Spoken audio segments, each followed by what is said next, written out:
नमस्कार। तो हमारे स्टोरी टेलिंग सीरीज़ में आपका स्वागत है। आज हम लोग एक बहुत मज़ेदार स्टोरी देखेंगे। अकबर बिरबल की स्टोरी है। तो अब अकबर बिरबल की स्टोरी तो सुन कर हम बड़े हुए हैं। बहुत ही लॉजिकल और कुछ तो इसमें इंटेलिजेंस वगैरह आधार होता है। तो एक बार हम लोग को जानते हैं हम लोग कि अकबर बहुत सारी चीज़ों के ऊपर सलाह लेता था बिरबल से, और बिरबल के उसको जो सलाह होती थी, एडवाइस होती थी, वो उसको अच्छी भी लगती थी। तो इस प्रकार से देखा जाता था तो अकबर बहुत ज़्यादा बिरबल के ऊपर डिपेंडेंट थे। तो अभी ऐसे-ऐसे क्या हुआ कि बिरबल का जो था वो नाम सब तरफ बहुत फैलने लग गया था। तो जो दूसरे मिनिस्टर्स होते थे, उनको बहुत गुस्सा आता था बिरबल का, क्योंकि जब भी कुछ बात करनी है, कुछ पूछना है तो अकबर बोलते थे, हाँ ठीक है, बिरबल को पूछ के बताता हूँ, बिरबल से बात करता हूँ। तो इस प्रकार से बाकी मिनिस्टर्स को बहुत गुस्सा आता था।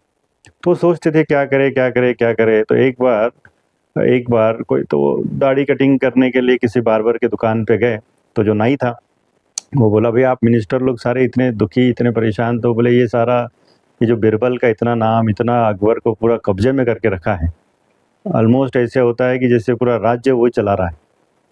तो बोले, भई मेरे पास तो उसका है सॉल्यूशन कि मैं उसको ख़त्म कर देता हूँ। तो बोले अच्छा।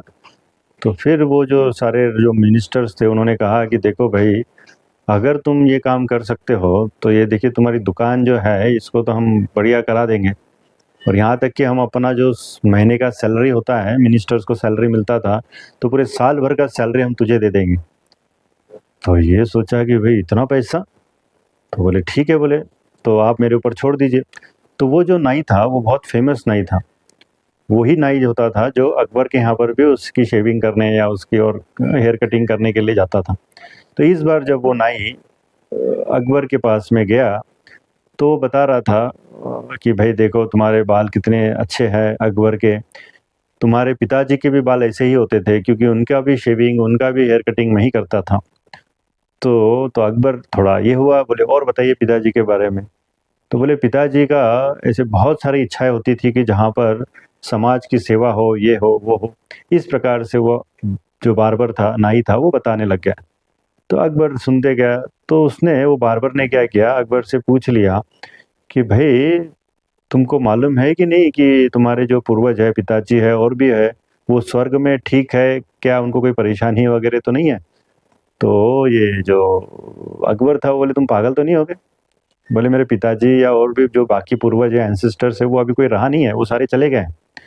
तो बोले हाँ, मुझे मालूम है चले गए हैं, लेकिन वो खैरियत तो पूछ सकते हैं कि कैसे है, क्या है? तो बोले अभी कैसे खैरियत पूछेंगे? तो बोले मेरे को मालूम है कि एक है ना बहुत सिद्ध व्यक्ति है, वो यदि आप चाहे तो आपके किसी भी आदमी को, जो भी आपका एकदम फ़ेवरेट हो, बहुत होशियार हो, बहुत इंटेलिजेंट हो, उसे वो स्वर्ग भेज सकते हैं, और स्वर्ग में वो आपके पिताजी को और बाकी लोगों को मिलेंगे, और खैरियत है, क्या चाहिए, क्या नहीं चाहिए, तो वो पूछ कर आ जाएँगे। तो बोले क्या बात कर रहे हैं? बोले हाँ। तो बोले आदमी कौन चाहिए? तो बोले बहुत इंटेलिजेंट होना चाहिए, एकदम आपका वफ़ादार होना चाहिए, क्योंकि आप अपने पिताजी के पास उसको भेजने वाले हैं। तो बोले अच्छा, इतना वफ़ादार, इतना होशियार तो एक ही है, बोले भई बिरबल है। तो बोले क्या करना होगा? तो बोले वो जो सिद्ध पुरुष है, वो एक जगह पर आग लगाते हैं, और आग लगाकर उस आग के धुएँ से वो इनको ऊपर भेजते हैं। तो बोले तो जल जाएगा? बोले नहीं, वो इतने मंत्र पढ़ते हैं कि उस मंत्र से आग उनको टच नहीं करती है, सिर्फ़ धुएँ से वो ऊपर-ऊपर जाकर स्वर्ग चले जाते हैं। तो बोले अच्छा, तो ये सारी बात बिरबल को बताई गई। बिरबल ने बोला ठीक है, तो देखिए अभी स्वर्ग जाना है, कितने दिन लगेंगे? बोले 1 महीना तो लगेगा, और 1-2 महीने वहाँ लगेंगे, तो कम से कम 2-3 महीने तो लगेंगे। बोले देखिए राजा, 2-3 महीने लगेंगे तो थोड़ा मुझे 1 महीने के टाइम चाहिए, 1 महीने के बाद मैं ये सारी प्रोसेस में स्वर्ग जाने के लिए रेडी हूँ। तो राजा बोला ठीक है, आप अपने घरवालों से मिल लो, ये कर लो, वो कर लो। तो जब राजा से ये सुना अकबर से, तो बिरबल ने तो अपना दिमाग लगाना शुरू किया। भई ये क्या हुआ है, क्या नहीं हुआ है? तब उसको पता चला कि अच्छा, इसके पीछे ये नाई है, वो सिद्ध पुरुष कौन है, वो सारा उसने सारा इंक्वायरी निकाल कर रख लिया। अब वो दिन आ गया, वो बोले इस जगह पर ही मैं इसी जगह से सर जाऊँ। हाँ, बोले आप जो जगह बताएँगे उस पे हम व्यवस्था कर देंगे। तो तो फिर क्या हुआ कि फिर वो दिन आया। उस दिन वो धुआँ करने लगा, और धुएँ से आग लगाई गई, और यहाँ पर इस सिद्ध पुरुष ने मंत्र पढ़ना शुरू किए। अब मंत्र पढ़ते-पढ़ते धुआँ इतना हो गया कि कुछ दिख ही नहीं रहा था वहाँ पर। तो बोले भई चले जाइए, अभी तो बिरबल चले गए स्वर्ग। एक्चुअली वहाँ पर लगाई गई थी आग। अब वो जो 1 महीना मिला था, उस 1 महीने में बीरबल ने क्या किया, उस 1 महीने में बीरबल ने उस जगह पर एक सुरंग बनाकर रखी थी और वो सुरंग बिल्कुल यमुना के पार उधर से वो बाहर लेकर गया था।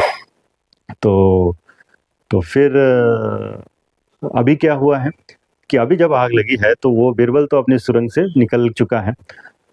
अब यहाँ पर सारा डिक्लेयर हो गया है कि बीरबल कहाँ चले गए, स्वर्ग चले गए। इनको लगा कि बीरबल को हमने जला दिया गया है।